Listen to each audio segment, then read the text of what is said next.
Congress BRS మధ్య water war కొనసాగుతోంది. తాజాగా కృష్ణా గోదావరి నీళ్లకు సంబంధించిన అంశం హాట్ టాపిక్ గా మారింది. తాజాగా మాజీ సీఎం కేసీఆర్ చేసిన కామెంట్స్ కాంగ్రెస్ ప్రభుత్వానికి సవాల్గా మారాయి. ముఖ్యమంత్రి రేవంత్ రెడ్డి, నీటిపారుదల శాఖ మంత్రి ఉత్తమ్ కుమార్ రెడ్డి కౌంటర్ ఇచ్చినా రాజకీయంగా మాత్రం ఈ అంశం ఆసక్తి రేపుతోంది. ఈ విషయాలపై క్లారిటీ ఇచ్చేందుకు కాంగ్రెస్ సర్కార్ సిద్దమైంది. అసెంబ్లీ వేదికగా నీటి కేటాయింపులపై ప్రజలకు క్లారిటీ ఇచ్చి బీఆర్ఎస్ ని ఇరుకున పెట్టేలా ప్లాన్ చేస్తోంది.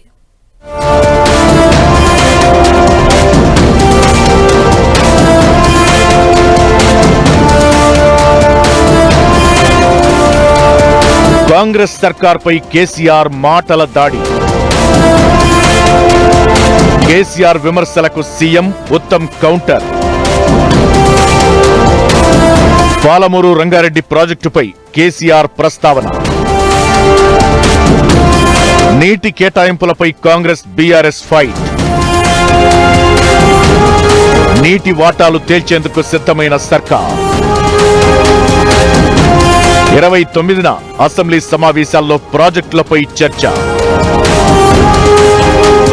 మాజీ సీఎం కేసీఆర్ ఇటీవల కాంగ్రెస్ ప్రభుత్వంపై చేసిన విమర్శలు తెలంగాణలో హాట్ టాపిక్ గా మారాయి. చాలా కాలం తరువాత బయటకొచ్చిన కేసీఆర్ పలు అంశాల ప్రాతిపదికన ప్రభుత్వంపై తీవ్ర స్థాయిలో విమర్శనాస్త్రాలు సంధించారు.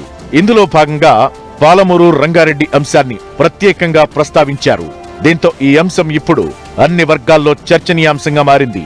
తెలంగాణ తెచ్చుకున్నదే నీళ్లు, నిధులు, నియామకాల కోసమన్న కేసీఆర్ ఈ విషయంలో రాష్ట్రానికి అన్యాయం జరిగితే తోలు తీస్తానంటూ హెచ్చరించారు. కృష్ణా జలాల నుంచి పాలమూరు రంగారెడ్డికి సంబంధించిన ప్రాజెక్టు విషయంలో 45 టీఎంసీలకు రాష్ట్ర ప్రభుత్వం ఒప్పుకున్నట్లుగా చెప్పారు కేసీఆర్. కానీ ఆ తరువాత అధికారంలోకి వచ్చిన కాంగ్రెస్ ఈ ప్రాజెక్టు విషయంలో నిర్లక్ష్యంగా వ్యవహరించిందని ఆరోపించారు. 2 ఏళ్లు గడిచినా తట్టెడు మట్టి తీయలేదంటూ మండిపడ్డారు. కానీ ఇంత తెలుగు తక్కువ దద్దమ్మ ప్రభుత్వం వచ్చినా, నెక్స్ట్ సక్సెసివ్ గవర్నమెంట్ ఎవరు వచ్చినా రాష్ట్ర ప్రయోజనం కదా ఒక ప్రాజెక్ట్ అంటే. ప్రజలకు నీళ్ళు వచ్చేది కదా, ప్రజలు బ్రతికేది కదా, దాన్ని కొనసాగిస్తారు. ఇప్పుడు ఒక్క తట్టెడు మట్టి కూడా తీయలేదండి. మా గవర్నమెంట్ పోయిన తర్వాత పాలమూరు ఎత్తిపోతల పథకంలో ఒక తట్టెడు మట్టి కనీసం తీయలే. మరి దాన్ని ఎందుకు అబాండన్ చేసినరో, దాని ఇంకేం ఉద్దేశం ఉందో, ఇంత నిష్క్రియాపరత్వం ఏంది, ఇంత దారుణమైంది. 2 నెట్ సంవత్సరాలు గడిచిపోయినాయి. ఇప్పుడు తెలంగాణలోని నీటి ప్రాజెక్టులు, రాష్ట్రానికి దక్కాల్సిన వాటాల విషయంలో కేసీఆర్ చేసిన కామెంట్స్ పై సీఎం రేవంత్ రెడ్డి కౌంటర్ ఇచ్చారు. ప్రాజెక్టుల పేరుతో పెద్ద ఎత్తున నిధులను కొల్లగొట్టారంటూ అప్పటి బీఆర్ఎస్ ప్రభుత్వంపై కేసీఆర్ పై మండిపడ్డారు సీఎం రేవంత్. కాళేశ్వరం జలయజ్ఞం కాదని ధన యజ్ఞమని, కమిషన్ల కోసమే ప్రాజెక్టు డిజైన్లు మార్చి కట్టారని సీఎం తీవ్ర స్థాయిలో ఫైర్ అయ్యారు.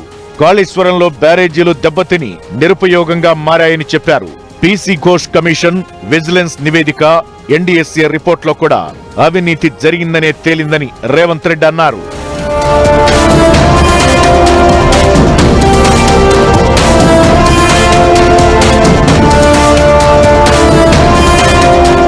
కేసీఆర్ వ్యాఖ్యలపై ఇటు నీటిపారుదల శాఖ మంత్రి ఉత్తమ్ కుమార్ రెడ్డి కూడా ఘాటుగా స్పందించారు. 2014 ముందు శ్రీశైలం డ్యాం నుంచి 44,000 క్యూసెక్కుల నీటిని ఏపీ విడ్రా చేసుకుంటే 2014 నుంచి 2023 వరకు 92,000 క్యూసెక్కుల నీటిని వాడుకుందని ఉత్తమ్ చెప్పారు. 2004 నుంచి 2014 వరకు పోతిరెడ్డిపాడులో 727 టీఎంసీల నీరు ఇన్ఫ్లో ఉంటే అదే మొత్తం ఆంధ్రప్రదేశ్ వాడుకుంది. 2014 నుంచి 2023 వరకు పోతిరెడ్డిపాడులో 907 టీఎంసీలు ఇన్ఫ్లో ఉంటే అంతకు మించి 1442 టీఎంసీల నీటిని ఏపీ వాడుకుందని తెలిపారు. దీన్ని బట్టి చూస్తే ఎవరు తెలంగాణకు అన్యాయం చేశారని బీఆర్ఎస్ ను ప్రశ్నించారు ఉత్తమ్. కేసీఆర్ హయాంలోనే నీటి కేటాయింపుల్లో తెలంగాణకు తీవ్ర అన్యాయం జరిగిందని ఉత్తమ్ ఆరోపించారు. ఏపీ జలదోపిడీకి కేసీఆర్ సహకరించారని విమర్శించారు.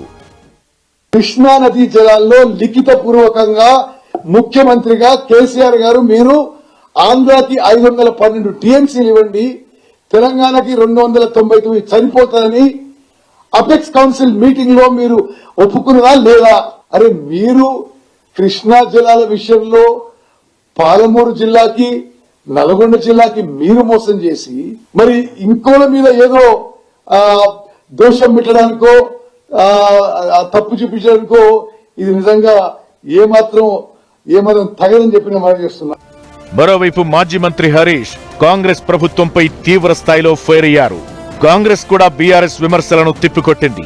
అయినప్పటికీ ప్రజాక్షేత్రంలోకి కృష్ణా గోదావరి నీటి వాటాలపై స్పష్టమైన సమాచారాన్ని పంపించాలని ప్రభుత్వం భావిస్తోంది. ఇందులో భాగంగా ఈ నెల 29 నుంచి జరిగే అసెంబ్లీ సమావేశాల్లో పాలమూరు రంగారెడ్డి ప్రాజెక్టుతో పాటు కృష్ణా గోదావరి నీటి వాటాలపై కూడా చర్చించేందుకు సిద్ధమైంది తెలంగాణ సర్కార్.